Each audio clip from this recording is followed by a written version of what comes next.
Hello cousins, welcome back to my YouTube channel. My name is Big Mama Cooks and here I make mom level recipes made easy and I air fry them too. Today I'm going to be making Locrio de Longaniza. This recipe has been requested so many times on my Instagram page and I am so happy to be bringing it to you. Let's get right to it. All of the ingredients will be listed in the bottom bar, so don't worry. And we're going to be working with very minimal ingredients. I'm going to be working with 2 packets of Longaniza. I like to use the Cibao meat products because I like the taste of the specific longaniza, and I cut up my longaniza in all different sizes. I like large, medium, and small, but you cut it up to your preference. I'm also going to be working with half of a red bell pepper and half of a red onion. If you're going to be making a larger locrio, you're just going to double all of the ingredients that are listed in the bottom bar and use whatever bell peppers you have on hand. Next, I have a pot going on medium-high heat, and I'm going to add 1 tablespoon of cooking oil. Once my oil's hot, I'm going to add in my longaniza para dorarla, so just to give it some color.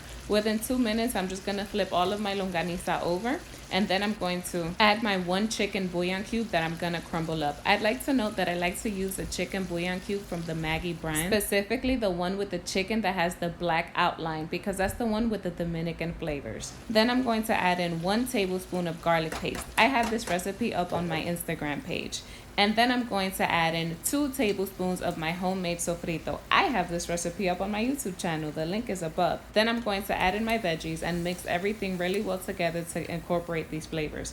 Then I'm going to go ahead and add in 1 orange seasoning packet. I like to use the seasoning packets from the Accent brand because this brand always gives me the perfect locrio color. It's never too yellow or too orange, and it's never salty. This is my personal preference. Then I'm going to add in my washed 2 cups of rice. I have a video on how to wash your rice up on my channel. Then I'm going to mix everything together so that the rice could take on the awesome color and all of these flavors. Then I'm going to cover my 2 cups of rice with 2.5, almost 3 cups of water. I'm going to mix this together and I'm going to get this going on a high flame. I'm going to cover my pot going on a high flame for 8 to 10 minutes or until the rice absorbs all of the liquid. Between 8 to 10 minutes. At the end of that time, I'm going to mix everything together. My rice has dried up and I'm going to form my very popular rice mountain. That's just so that the rice doesn't get stuck to the side and it cooks evenly.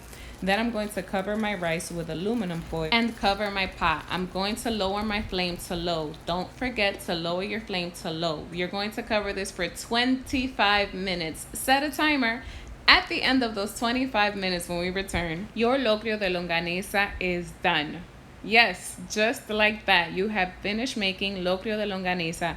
With a spoon, just break it apart and mix everything together. Did you see that sneaky concon there? Oh man, the locrio concon is the best. Concon is also known as pegao or raspao or raspadura. Absolutely delicious, that burnt bottom part of the rice.